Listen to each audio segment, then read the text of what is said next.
Bonjour à tous, je suis très heureuse de vous retrouver aujourd'hui pour vous parler dans cette vidéo de la nécessité de prendre des compléments alimentaires pour être dans un état de santé optimal. Alors on va voir ensemble pourquoi et comment se complémenter et à la fin de la vidéo, je vous partagerai les deux indispensables qui vont déjà faire une belle différence dans votre vie. Alors, première question, pourquoi se complémenter aujourd'hui? Eh bien, on va citer 4 raisons. La première, c'est que les fruits et les légumes qu'on consomme aujourd'hui sont beaucoup moins riches en nutriments qu'auparavant. La cause, eh bien, l'utilisation des pesticides, l'appauvrissement des sols, mais aussi le mode de cuisson et le mode de conservation. Deuxième raison, eh bien, nous vivons dans un monde pollué et notre corps, pour faire face à cette pollution, eh bien, il a besoin de consommer des ressources. Il a besoin d'antioxydants, il a besoin de vitamines, de minéraux, d'acides aminés pour non seulement détoxifier, mais aussi réparer les dégâts causés par cette pollution. Troisième raison, notre mode alimentaire, notre régime alimentaire. Aujourd'hui, on va manger de moins en moins d'aliments riches en nutriments et on va manger de plus en plus d'aliments dits à calories vides, donc des produits raffinés, transformés, etc. Et enfin, quatrième raison, notre microbiote intestinal qui est de plus en plus malmené par notre mode de vie, le stress, etc. Et on sait que la clé de voûte d'une bonne santé physique et émotionnelle, eh bien, c'est la qualité de notre microbiote intestinal, d'où l'importance de consommer des pré- et des probiotiques. Et donc deux choses sont importantes. La première, c'est que la base, on ne le dira jamais assez, c'est notre assiette. Donc on doit ajouter des aliments riches en nutriments, on va apporter de la vie, de l'abondance dans nos assiettes. Et ensuite, on va se complémenter pour venir compenser les limites de cette assiette. Alors deuxième question, comment se complémenter? Eh bien ici, j'ai envie de partager avec vous deux grands principes. Le premier, c'est qu'on va définir quels besoins complémentaires en fonction de nos besoins propres.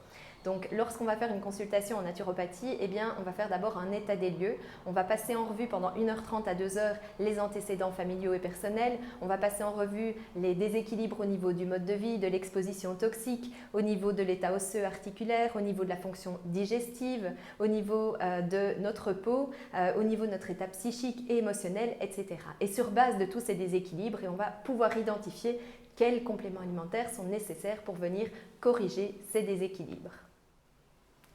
Alors attention ici, je voudrais souligner une chose, c'est qu'il ne faut pas considérer les compléments alimentaires comme une solution miracle, une pilule qui va venir gommer d'un coup de baguette magique les excès qu'on va faire par ailleurs dans notre quotidien.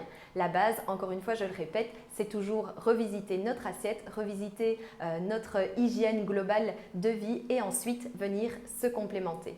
Par ailleurs, le choix des compléments alimentaires, il peut se faire aussi en fonction de certains objectifs qui sont plus spécifiques. Par exemple, venir réduire une inflammation ou encore une perte de poids ou une prise de masse musculaire pour les sportifs.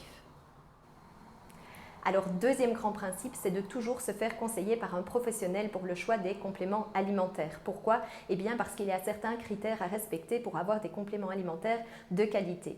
On va préférer prendre des compléments alimentaires qui sont sans sucre, sans édulcorants, sans colorants, sans arômes de synthèse. On va aussi éviter les agents pro-oxydants, le fer, le cuivre et on va faire hyper attention à la biodisponibilité, c'est-à-dire comment notre corps il va assimiler le complément alimentaire, est-ce qu'il va bien l'intégrer dans nos cellules. Sinon, on va les prendre et ça va faire entrée-sortie.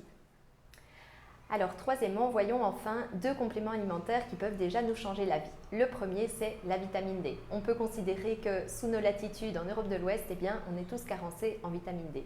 Et lorsqu'on a une carence en vitamine D, eh bien, qu'est-ce qui peut se passer? Déjà, on a une baisse des défenses immunitaires et puis on va avoir un risque de faiblesse et de douleur musculaire. On peut avoir aussi un risque augmenté d'ostéoporose, de dépression chronique, de diabète de type 2, de maladies auto-immunes et à terme un risque augmenté de cancer du sein, du côlon et de la prostate. Et enfin, deuxième complément alimentaire indispensable, c'est le magnésium.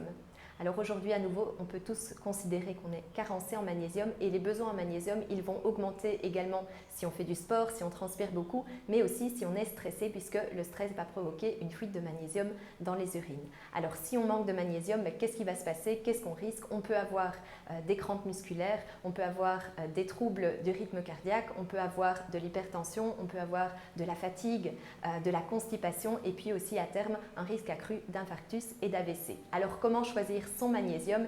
Eh bien idéalement on va le préférer sous forme de citrate ou de biglycinate et idéalement également combiné avec la taurine et la vitamine B6. En conclusion, prendre des compléments alimentaires de qualité, eh bien, c'est indispensable. Donc ici, on a parlé de la vitamine D, du magnésium, mais il en existe bien d'autres qui peuvent également vous aider au quotidien. Donc si vous avez des questions, n'hésitez pas à me contacter par message. J'espère que cette vidéo vous a plu. N'hésitez pas à commenter, à liker, à partager.